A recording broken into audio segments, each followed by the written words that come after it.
14 सितंबर 1979 कश्मीर। ये वो दौर था जब कश्मीर से कश्मीरी पंडितों के पलायन की घटना को अंजाम दिया जा रहा था। टीकालाल टपलू जम्मू कश्मीर के कश्मीरी पंडितों के एक बड़े नेता के रूप में जाने जाते थे। 14 सितंबर के उस रोज़ उनकी हत्या एक ऐसे माहौल में हुई थी जब कश्मीर में इस्लामिक शासन के नारे लगते थे, कुफ्र के मैदान का जिक्र होता था और निजाम मुस्तफ़ा की बात होती थी। टपलू उन लोगों में से थे जिनका सारा वक्त कश्मीरी पंडितों की हिमायत में गुजरता था। टीकालाल टपलू की हत्या का आरोप जम्मू कश्मीर लिबरेशन फ्रंट के आतंकियों पर लगा था। ये वो संगठन था जिसकी स्थापना टपलू की हत्या से कुल 1.25 साल पहले यानी 1988 के जुलाई महीने में हुई थी। हत्या का आरोप भले ही मीडिया की खबरों का हिस्सा बना, लेकिन यह सच था कि आरोपी कभी पकड़े नहीं गए। कहानियों में टीकालाल टपलू की हत्या को एक ऐसी घटना के रूप में कहा जाता है जिसके बाद से कश्मीरी पंडितों के पलायन की कहानी शुरू हुई थी। साल 2022, आज से लगभग 30 से 32 साल पहले कश्मीर से अल्पसंख्यक कश्मीरी पंडितों का पलायन हुआ था। इस बीच कितनी सरकारें बदली, कितने सारे मौसम आए गए, पीढ़ियां तक बदल गई, लेकिन कश्मीरी पंडितों के घर वापसी और उनके न्याय की लड़ाई आज भी जारी है। कश्मीरी पंडितों के पलायन की कहानी आज तक किसी से छिपी नहीं है। जहां एक तरफ जनवरी का महीना पूरी दुनिया के लिए नए साल और नई उम्मीद को लेकर आता है, लेकिन कश्मीरी पंडितों के लिए ये महीना दुख, दर्द और निराशा से भरा होता है। 19 जनवरी प्रतीक बन चुका है उस त्रासदी का जो कश्मीर में 1990 में घटित हुई। जिहादी इस्लामिक ताकतों ने कश्मीरी पंडितों पर ऐसा कहर ढाया कि उनके पास सिर्फ 3 ही विकल्प थे, या तो धर्म बदलो, या मरो, या फिर पलायन करो। वहीं दूसरी तरफ आतंकियों ने सैकड़ों अल्पसंख्यक कश्मीरी पंडितों को मौत के घाट उतार दिया। कई महिलाओं के साथ सामूहिक दुष्कर्म और उनकी हत्या कर दी गई। उन दिनों कितने ही लोगों की आए दिन अपहरण किया जाता, मारपीट की जाती, कश्मीरी पंडितों के घरों पर पत्थर फेंके जाते, मंदिरों पर हमला किया जाता और कईयों को तो जिंदा मौत के घाट उतार दिया जाता।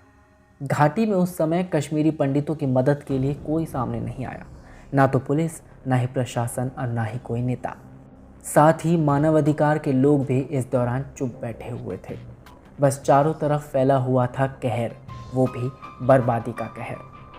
उस समय हालात इतने ख़राब थे कि अस्पतालों में भी समुदाय के लोगों के साथ भेदभाव हो रहा था।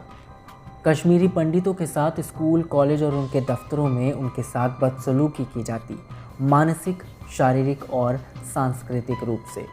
19 जनवरी 1990 की वो रात अगर उस समय नवनियुक्त राज्यपाल जगमोहन ने घाटी में सेना नहीं बुलाई होती तो शायद कश्मीरी पंडितों का कत्लेआम और महिलाओं के साथ सामूहिक दुष्कर्म रुकता नहीं, जिसका बयान आज तक किताब या फिर किसी पन्ने पर नहीं दिया गया है।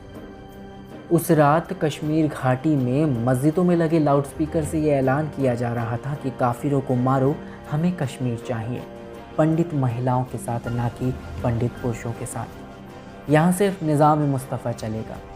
लाखों की तादाद में कश्मीरी मुसलमान सड़कों पर मौत के तांडव की तैयारी कर रहे थे, जिसके बाद लाखों की तादाद में पीड़ित कश्मीरी हिंदू समुदाय के लोग जम्मू, दिल्ली और देश के अन्य शहरों में काफ़ी दयनीय स्थिति में जीने लगे, लेकिन किसी भी सिविल सोसाइटी ने उनकी पीड़ा पर कुछ नहीं किया। उस समय की केंद्र सरकार ने भी कश्मीरी पंडितों के पलायन या फिर उनके साथ हुई जाति पर कुछ नहीं कहा। कश्मीरी पंडितों के मुताबिक 300 से ज़्यादा लोगों को 1990 और 1979 के दौरान मारा गया। इसके बाद भी पंडितों का नरसंहार जारी रहा। BBC हिंदी की एक रिपोर्ट के मुताबिक 26 जनवरी 1998 के दौरान बदहामा में 24 कश्मीरी पंडित, साल 2003 में नदीमर्ग गांव में 23 कश्मीरी पंडितों का कत्लेआम किया गया। 30 साल बीत जाने के बाद भी आज तक कश्मीरी पंडितों के खिलाफ कोई भी केस दर्ज नहीं किया गया है। हैरानी की बात तो यह है कि सैकड़ों मामलों में तो पुलिस ने भी FIR दर्ज नहीं करी। पलायन के बाद कश्मीरी पंडितों के घरों को लूट लिया गया, मकान जला दिए गए, कितने ही पंडितों के मकानों और बाग बगीचों पर तो कब्जा कर लिया गया, मंदिरों को तोड़ दिया गया, जिससे कश्मीर में रहने वाले पंडितों की धर्म संस्कृति को पूरी तरह से तबाह कर दिया जाए। न्यायाधीश नीलकंठ कुंज, टेलीकॉम इंजीनियर बालकृष्ण कुंज, दूरदर्शन निदेशक लसा कोल, नेता टीकालाल टपलू जैसे इस समुदाय के कई प्रतिष्ठित नाम थे जिनको मौत के घाट उतार दिया गया। आज तक इन सब के केस में कुछ नहीं हुआ। वहीं कश्मीर के बड़े नेता फारूक अब्दुल्ला, अमर अब्दुल्ला, महबूब मुफ्ती, यहाँ तक कि मुफ्ती मोहम्मद सैयद ने कभी भी कश्मीरी पंडितों को न्याय दिलाने की बात नहीं की। जब कश्मीरी पंडितों पर हमले हो रहे थे तब फारूक अब्दुल्ला जम्मू कश्मीर के मुख्यमंत्री थे। जब घाटी से पीड़ितों का पलायन हो रहा था तब मुफ्ती मोहम्मद सैयद देश के गृह मंत्री थे, लेकिन किसी ने कश्मीरी पंडितों को बचाने और उनको न्याय दिलाने की बात नहीं करी और ना ही इनके खिलाफ कोई कड़ा मुकदमा उठाया।